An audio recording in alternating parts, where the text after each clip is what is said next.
Sanusi kantoi skim yang boleh kita katakan apabila sebuah portal mendedahkan perkara sebenar berkaitan dengan isu pemilikan Pulau Pinang oleh Kedah. Sebuah portal berita mendedahkan transkrip perbualan antara salah seorang wartawannya dengan Menteri Besar Kedah, Sanusi Mat Nor. Ini selepas Sanusi mendakwa Free Malaysia Today secara salah memetik kenyataannya berhubung laporan bertajuk Sanusi mahu perlembagaan dipindah selepas dakwa Pulau Pinang milik Kedah yang diterbitkan portal itu pada Rabu minggu lepas. Transkrip perbualan itu merupakan tangkap layar perbualan dengan Sanusi menerusi sebuah platform pemesejan.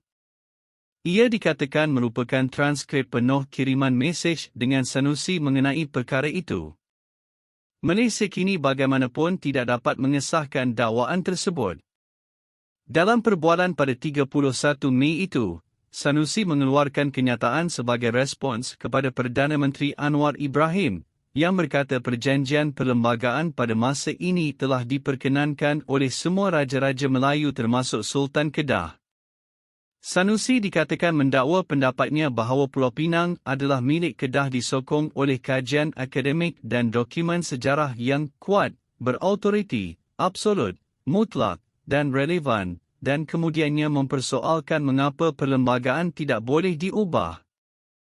Jika saban tahun kandungan perlembagaan dipindah di Parlimen mengikut proses dan prosedurnya, berdasarkan keperluan dan kehendak semasa, mengapa pula satu penemuan yang kukuh hendak diketepikan hanya kerana adalah isu kandungan perlembagaan? Sejarah yang dijulingkan oleh pihak-pihak yang berkepentingan perlu diperbetulkan oleh generasi yang ada kesedaran untuk mengambil tindakan demi kebenaran dan menolak kepalsuan, katanya. Berdasarkan transkrip perbualan itu, Sanusi kemudiannya ditanya soalan susulan sama ada pindaan perlembagaan yang dimaksudkannya adalah takrifan negeri-negeri dalam Persekutuan Malaysia. Dia juga dirujuk kepada laporan berita mengenai kenyataan timbalan menteri di Jabatan Perdana Menteri, Undang-Undang dan Pembaharuan Institusi, Ramkarpal Singh.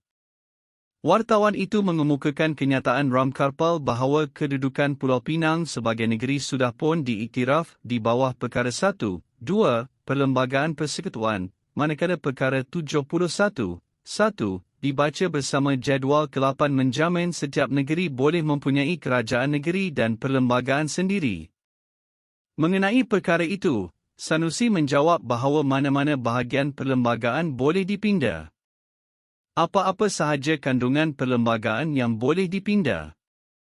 Kalau ada yang tidak boleh dipindah, akan dinyatakan dengan jelas. Ada juga bab yang boleh dipindah dengan kebenaran Majlis Raja-Raja Melayu. Ramkarpal atau sesiapa sahaja boleh cakap apa sahaja. Bebas beri pandangan, boleh sandar kepada apa saja, bukti, selama tak salah di sisi undang-undang.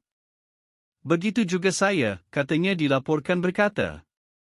FMT kemudian menerbitkan laporan beritanya malam itu, yang memetik Sanusi mendesak perlembagaan dipindah bagi menyokong dakwaannya bahawa Pulau Pinang adalah milik Kedah. Laporan yang sama kemudiannya dipetik oleh media lain termasuk Malaysia Kini. Sementara itu, berdasarkan perbualan itu, wartawan FMT menghantar pautan berita versi bahasa Inggeris dan bahasa Melayu sejurus selepas ia diterbitkan dan bertanya kepada Sanusi sama ada laporan itu okey. Tiada jawapan diterima daripada Sanusi sehingga malam tadi, selepas sidang media di Alor setar susulan soal siasat polis terhadapnya. Menurut laporan News Straits Times semalam, Sanusi mendakwa kenyataannya disalah lapor dan dia tidak pernah mendesak perlembagaan persekutuan dipindah bagi menuntut semula Pulau Pinang. Sebaliknya, Sanusi berkata dia hanya meminta bayaran tahunan kepada Kedah untuk Pulau Pinang dikaji semula sesuai dengan nilai pasaran pada masa. Mereka menuduh saya melanggar perlembagaan persekutuan. Sejak bila meminta nilai pasaran semasa adalah sesuatu yang bertentangan dengan perlembagaan? Mereka menuduh saya menggesa pindaan, perlembagaan. Saya tidak berkata begitu. Saya tidak pernah berkata sedemikian di mana-mana. Saya katakan hanya ada dua perkara di dunia ini yang tidak boleh kamu ubah, Al-Quran dan Hadis, sabda Nabi Muhammad. Saya tidak pernah meminta perlembagaan dipinda, katanya dipetik sebagai berkata. Sementara itu, wartawan FMT menyoal Sanusi mengenai dakwaan portal berita salah lapor kenyataannya, yang mana Sanusi kemudian menegur wartawan itu. You tak faham, saya yang kena. Saya tak pernah tulis suruh pindaan perlembagaan, yang saya tulis benda yang tak boleh dipinda atas dunia ini Quran dan hadis saja.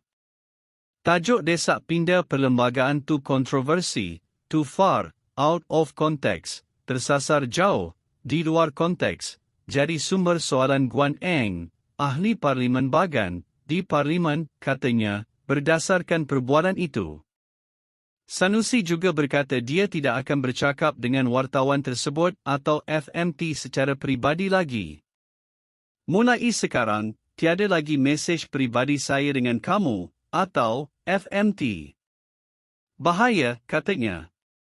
Awal hari ini, Lee meragui penafian Sanusi dan mengatakan Menteri Besar Kedah itu sepatutnya membetulkan FMT serta-merta atau membuat laporan polis jika ia salah, bukannya menunggu selama seminggu untuk bertindak.